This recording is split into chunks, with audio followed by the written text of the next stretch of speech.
Sabe, geralmente, quando a conversa na ortopedia cai naquelas fraturas diafisárias, existe uma expectativa de uma mecânica meio simples, tipo uma matemática estrutural bem básica mesmo. Aham, aquela visão bem de engenharia tradicional. Exato.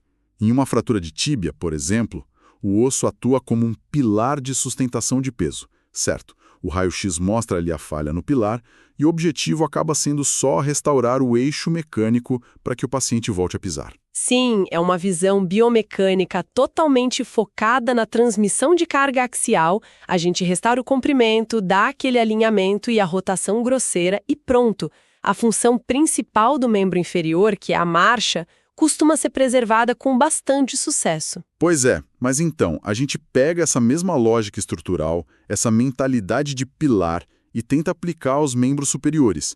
E, cara, de repente, aquela clareza toda da consolidação óssea não conta a história completa. Nem um pouco, o cenário fica incrivelmente mais complexo, especialmente quando o nosso foco desce ali para o antebraço. É uma mudança de paradigma, né? É a definição clássica de uma transição de um sistema de carga pesada para um sistema de posicionamento de altíssima precisão. Ah, entendi. Não há o menor espaço para simplesmente alinhar as pontas de forma aproximada, colocar um gesso e esperar que a biologia divina resolva o resto.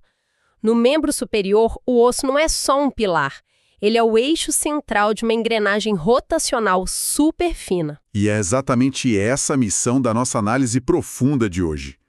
O nosso mergulho no tema vai decodificar essa complexidade toda, tanto a parte biomecânica quanto a cirúrgica das fraturas diafisárias do antebraço. Com certeza, o foco é desmistificar isso para a prática clínica. A ideia aqui é extrair aquele raciocínio clínico puro que está escondido por trás das classificações, dos mecanismos de lesão e das táticas lá do centro cirúrgico.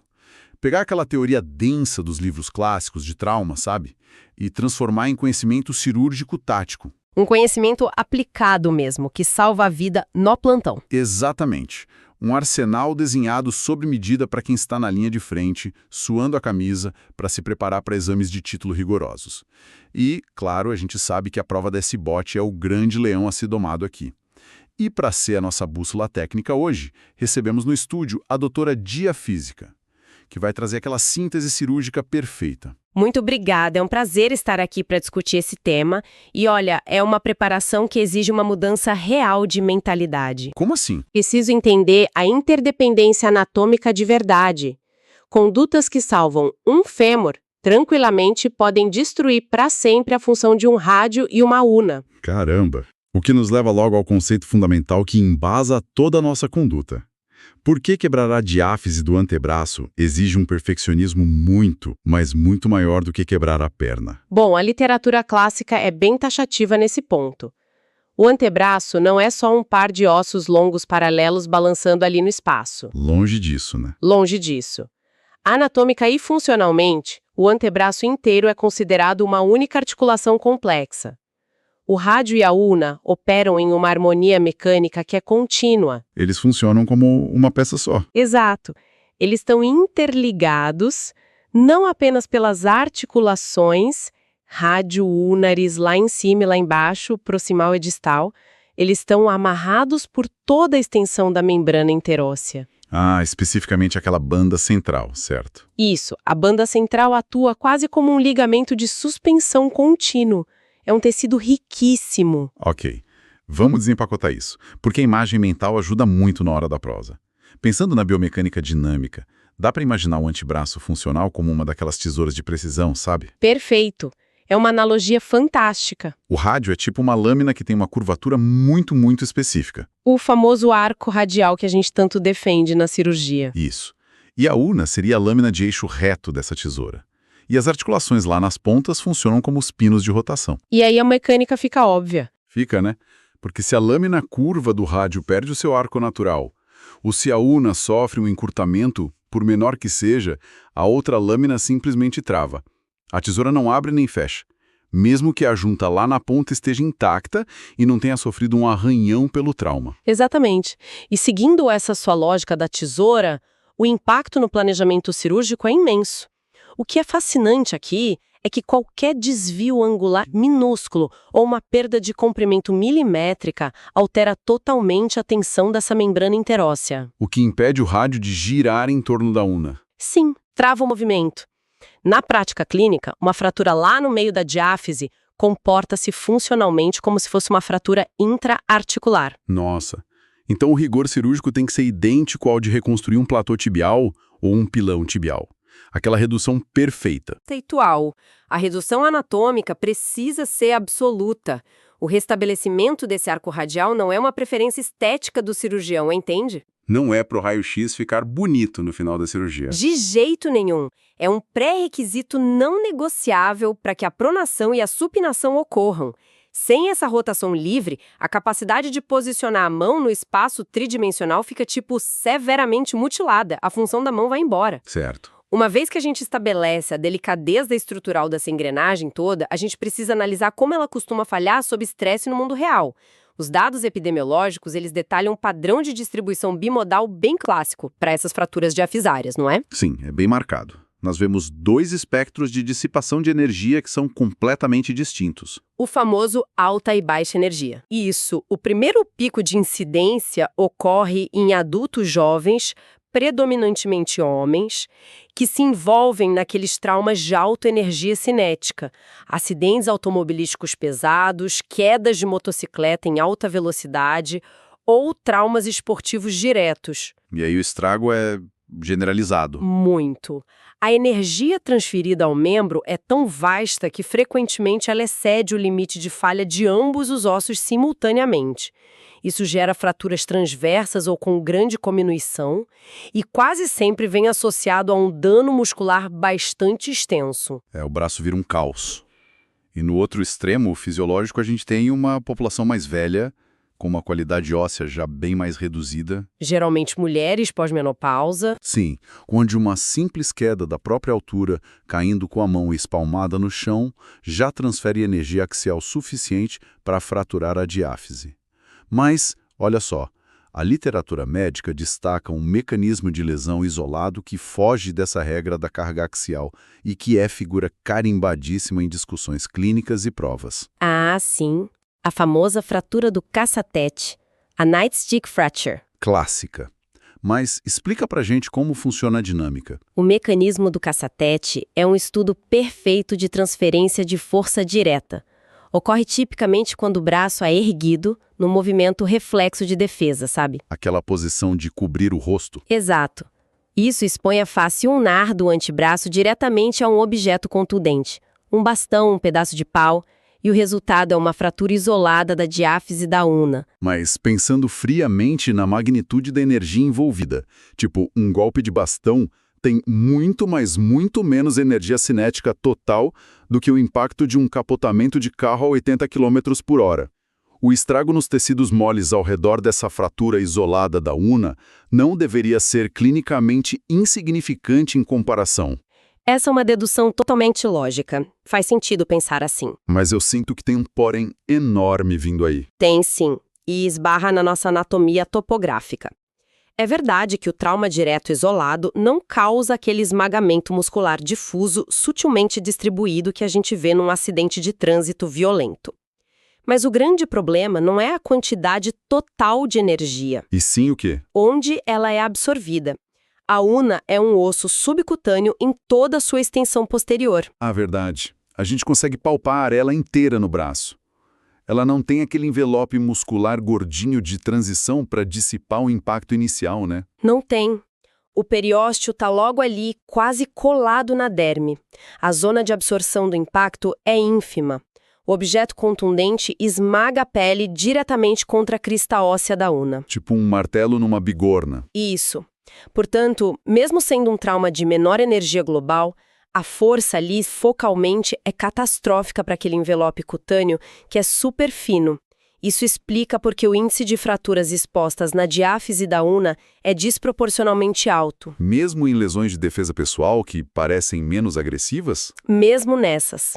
A falha não é apenas óssea. O osso quebra e a pele rasga junto, porque o envelope de contenção falha miseravelmente.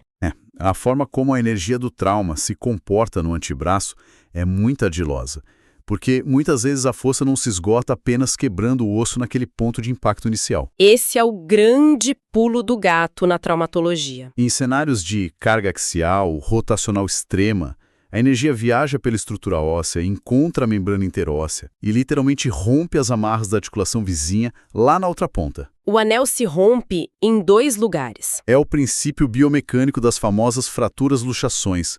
E aqui, meus amigos, entram os 2 grandes clássicos, os grandes vilões das provas de título: Monteja e Galeazzi. As fraturas-luxações são o teste definitivo de atenção do residente e da paciência do cirurgião também. Elas ilustram de forma brilhante o conceito de que o anel do antebraço, assim como ocorre no anel pélvico, raramente quebra em um único lugar sob um estresse rotacional forte. O osso falha diafisariamente e a energia que sobra luxa a articulação na outra extremidade. Perfeitamente. A energia precisa sair por algum lugar. Então, vamos mapear cinemática desses 2 padrões para quem está anotando.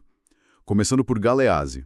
Os textos descrevem como uma fratura da diáfise do rádio, tipicamente ali na transição do terço médio para o distal, associada à luxação da articulação radioulnar distal, a famosa AUD, lá perto do punho. Isso. E o mecanismo mais aceito envolve uma carga axial bem violenta, com o antebraço em hiperpronação. Certo. E do outro lado da moeda biomecânica, a gente tem a lesão de Monteja. A fratura ocorre na diáfise da una, geralmente numa região mais proximal.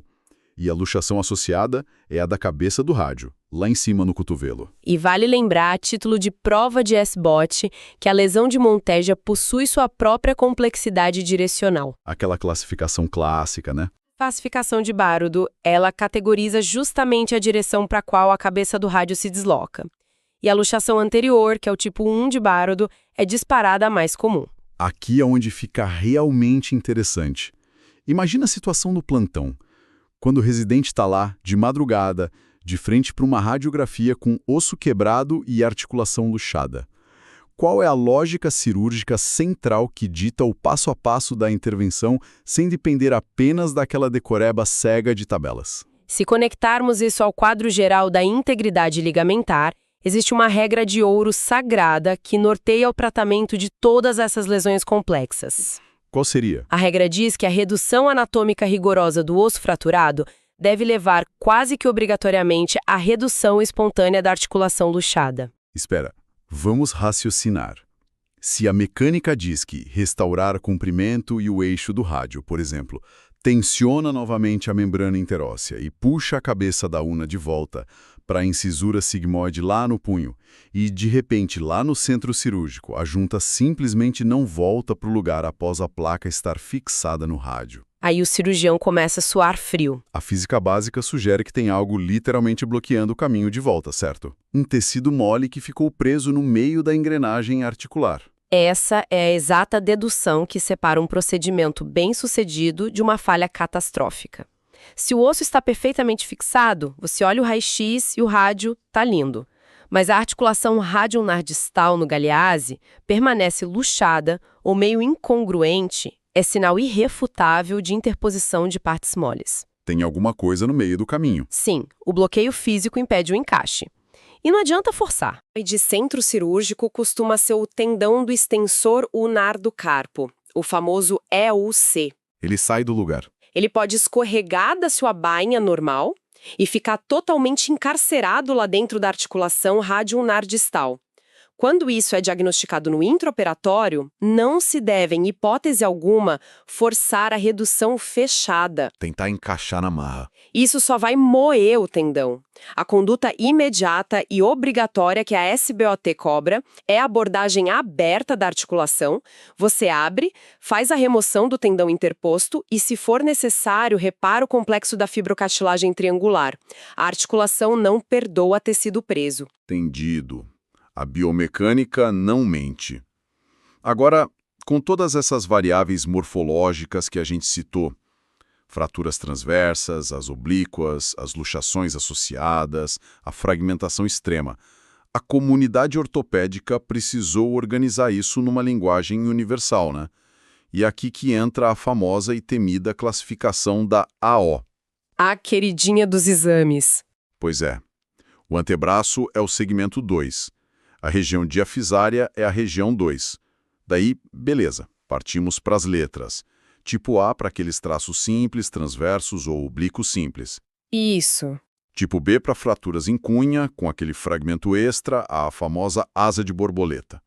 E o tipo C para as fraturas complexas, aquelas segmentares ou multifragmentares graves. Mas a questão pragmática que quem está estudando se faz é: por que decorar isso? Não é só uma burocracia acadêmica?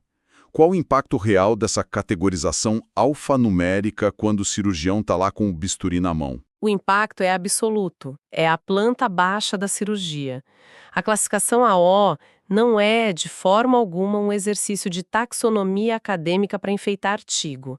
Ela dita a estratégia mecânica e a biologia da consolidação óssea. Então ela te diz como o osso vai colar. Exatamente.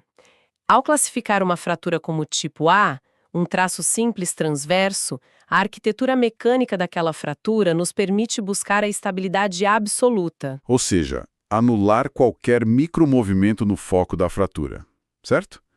Fixar feito uma rocha. Precisamente. Nesse caso, o cirurgião utiliza placas de compressão dinâmica para espremer ativamente um fragmento ósseo contra o outro. Isso promove a chamada consolidação óssea primária, que ocorre sem formação de calo ósseo exuberante. Ah, e isso é vital no antebraço. Que restringe a rotação, o paciente não consegue mais virar a mão. No entanto, se o cirurgião se depara com uma fratura tipo C, multifragmentar, a filosofia de tratamento muda drasticamente. Porque tentar comprimir múltiplos fragmentos pequenos seria tipo como tentar apertar um punhado de brita com alicate, né? Excelente imagem. A estrutura colapsa. A brita escorre para todo lado. Exato, e pior do que isso, o esforço inútil de tentar montar esse quebra-cabeça destrói completamente o periósteo. Você arranca o suprimento sanguíneo vascular de cada pequeno fragmentinho ósseo ali e o resultado? Necrose e pseudartrose. Necrose e pseudartrose na certa. Por isso, para as fraturas tipo C, a classificação direciona o cirurgião para o princípio da estabilidade relativa. A gente utiliza a placa em função de ponte. Ela passa por cima do desastre. Isso. Ela é fixada firmemente no osso saudável lá nas extremidades e simplesmente pula a zona cominuída, mantém o comprimento e o alinhamento correto, claro, mas preservando intacto aquele hematoma fraturário e a biologia local. Para que o corpo faça a consolidação secundária em paz. Isso mesmo. A biologia cura a zona de cominuição. Então, no fim das contas, a classificação orienta o nível de agressividade com os tecidos moles. Com a biologia da fratura mapeada, a decisão no pronto-socorro se torna um pouco mais óbvia. Para pacientes adultos, o tratamento conservador apenas com o gesso simplesmente não entrega aquele nível de precisão que a nossa tesoura anatômica exige. Correto? Faca o gesso como cai na prova. A literatura é praticamente unânime para os adultos. O tratamento conservador no gesso em fraturas diafisárias do antebraço de adultos é uma baita de uma exceção, uma raridade estatística. Muito específico. Muito. Ele é reservado para critérios estritamente milimétricos. Falamos daquelas fraturas isoladas da ulna com um deslocamento inferior a 50% da cortical e uma angulação menor que 10 graus. E isso sempre com o rádio e as articulações perfeitamente intactos. Sem dúvida. Qualquer cenário que fuja a milímetros dessa janela minúscula exige intervenção cirúrgica imediata. Então, o que tudo isso significa? Significa que no antebraço adulto, a cirurgia é quase o destino padrão, não tem jeito. E o padrão ouro atual, como a gente viu, é a RAF, a redução aberta e fixação interna. Geralmente com o uso daquelas placas DCP ou, de preferência, as placas LCDCP de 3,5 milímetros. As placas de 3,5 são as campeões. E essa sigla LC indica contato limitado, né? Limited Contact. Isso volta àquela questão de respeitar ao máximo o suprimento sanguíneo do osso, diminuindo a área física da placa que comprime o periósteo diretamente. É o refinamento da técnica metalúrgica a favor da biologia. Pensa bem, o periósteo nutre o terço externo da cortical óssea inteira. E se você amassa ele... Placas mais antigas, que eram totalmente planas e lisas, elas simplesmente esmagavam essa rede capilar delicada contra o osso. As placas de contato limitado, as LC, elas possuem ranhuras na face inferior. Umas canaletas, né? Isso. Elas reduzem drasticamente o contato físico com o osso, preservando o fluxo sanguíneo periosteal e acelerando muito a remodelação óssea ali debaixo do implante. E uma dúvida que sempre surge. Por que não adotar o uso de hastes intramedulares bloqueadas de forma rotineira no antebraço?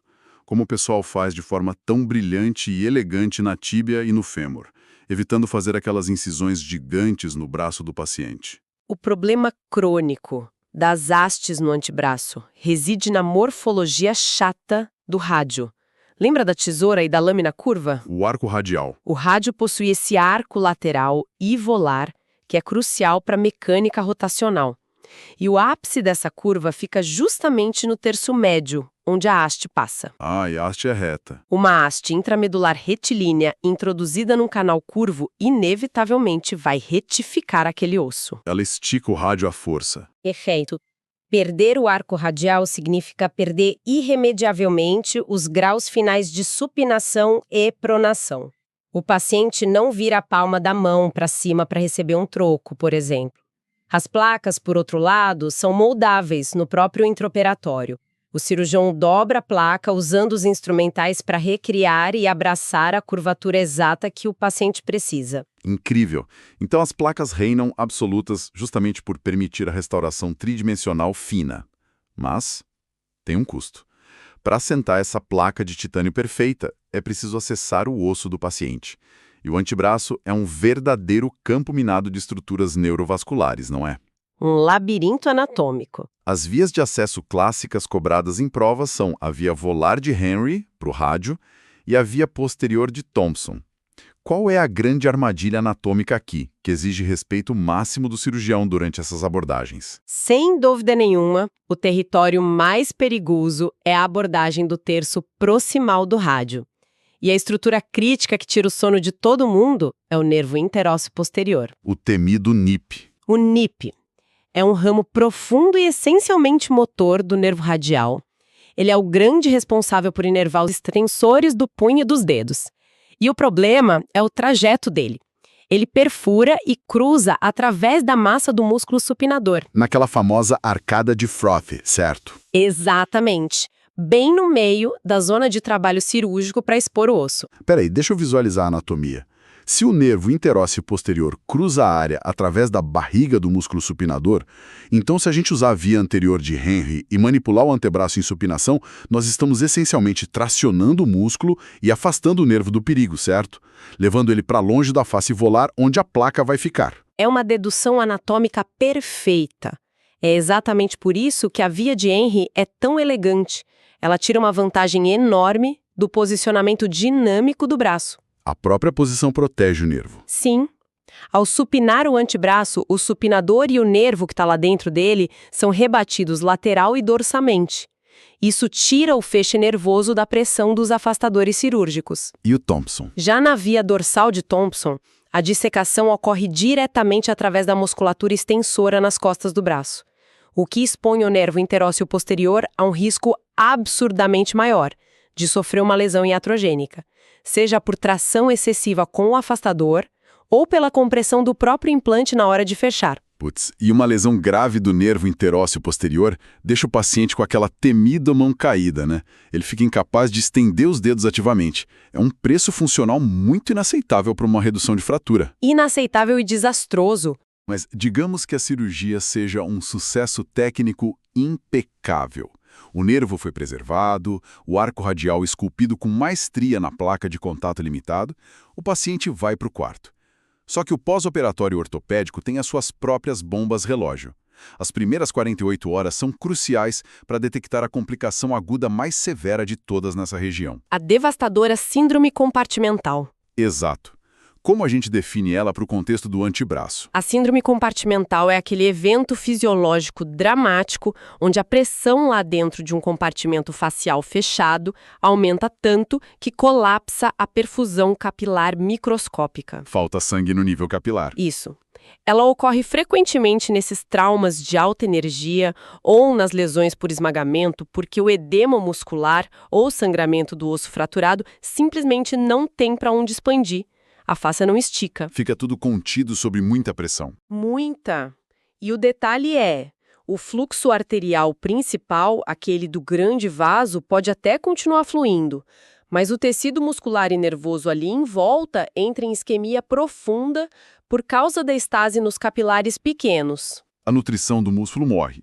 E a intervenção exige aquela fasciotomia descompressiva de urgência, rasgando a fáscia de ponta a ponta. Em menos de 8 horas, de preferência. Mas o desafio real no plantão está no diagnóstico clínico precoce, antes que o músculo vire necrose.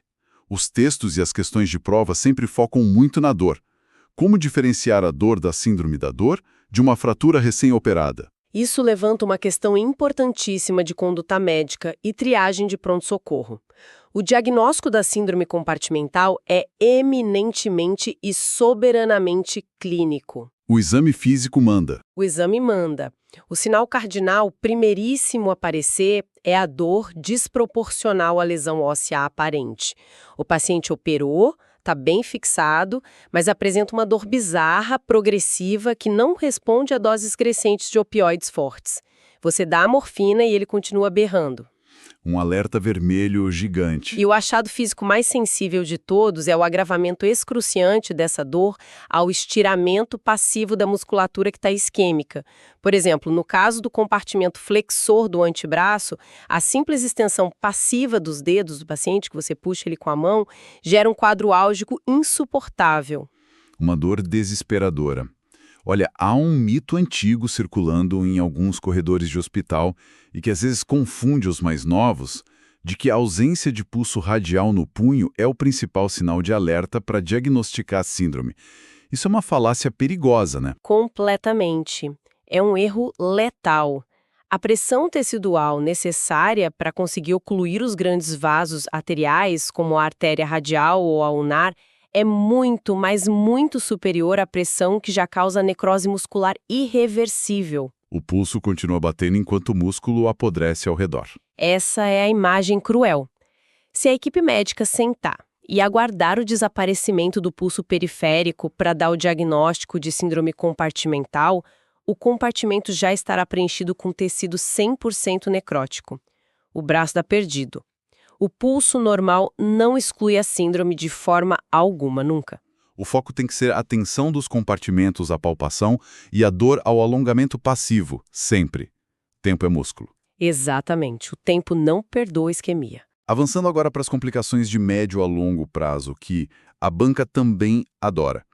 Existe uma resposta fisiológica específica do osso que é fascinante, mas trágica.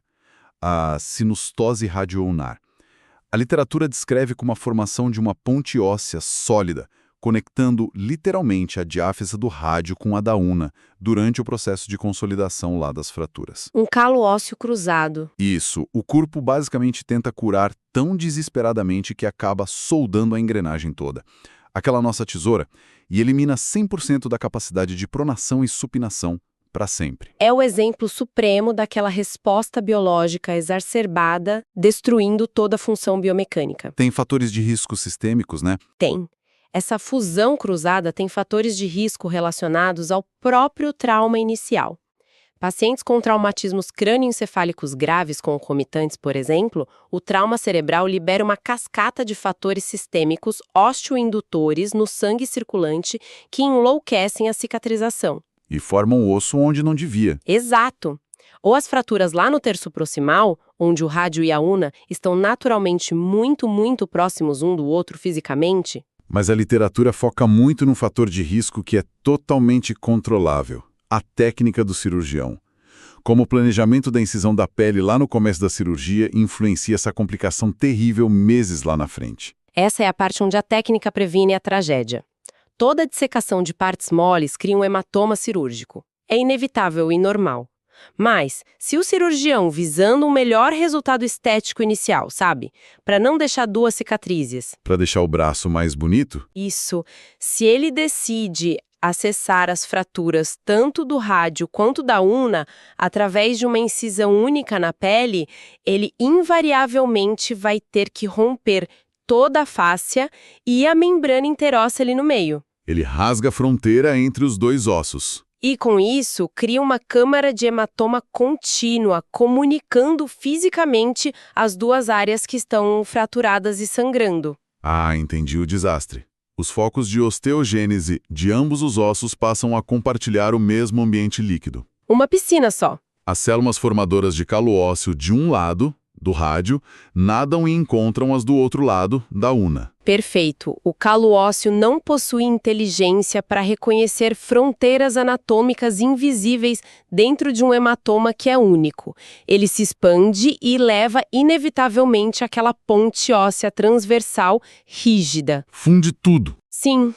Por isso, para evitar a sinostase iatrogênica, a doutrina cirúrgica clássica exige, sem negociação, incisões completamente separadas. Uma para cada osso. Uma via volar clássica para o rádio e uma via ulnar direta lá do outro lado para a una, mantendo toda a musculatura e os planos faciais normais ali entre os ossos totalmente intactos, atuando como uma barreira física real contra essa fusão cruzada. O respeito à biologia dita técnica o tempo todo. Impressionante.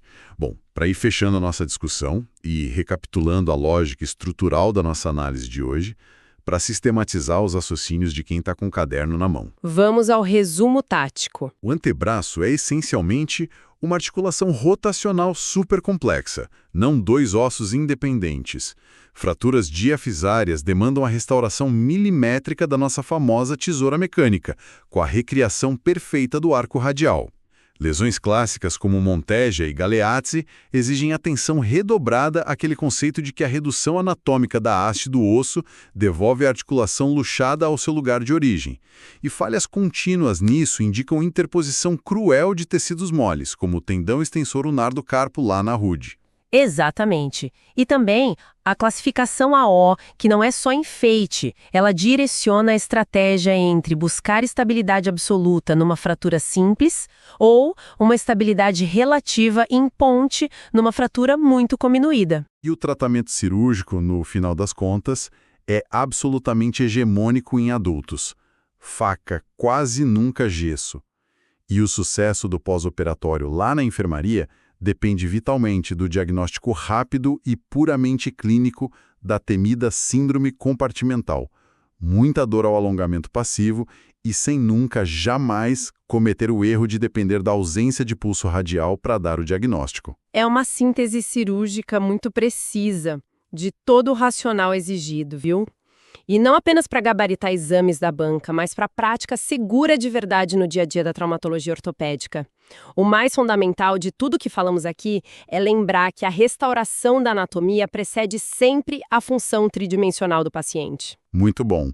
E para fecharmos essa exploração biomecânica com chave de ouro, deixo aqui uma provocação para todo mundo pensar sobre a evolução da nossa própria área nos próximos anos. Adoro essas visões do futuro. Se a ortopedia contemporânea depende hoje tão fortemente da precisão milimétrica de placas de titânio de contato limitado, simplesmente para poder moldar e ditar o ritmo da biologia da cicatrização óssea, como o avanço massivo da medicina regenerativa mudará toda essa equação.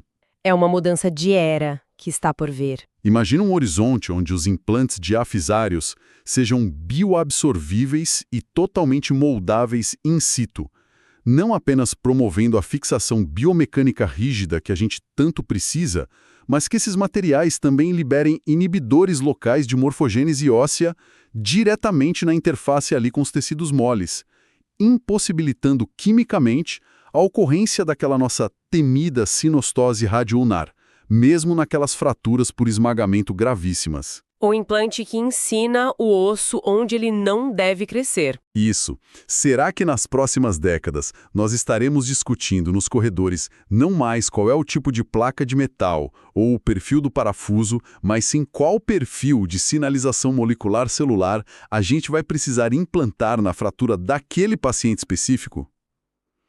Fica aí o pensamento para o futuro da nossa especialidade e um grande incentivo para o estudo contínuo, porque a verdadeira excelência cirúrgica mora justamente na intersecção entre a anatomia milimétrica de hoje e a biologia da cicatrização de amanhã.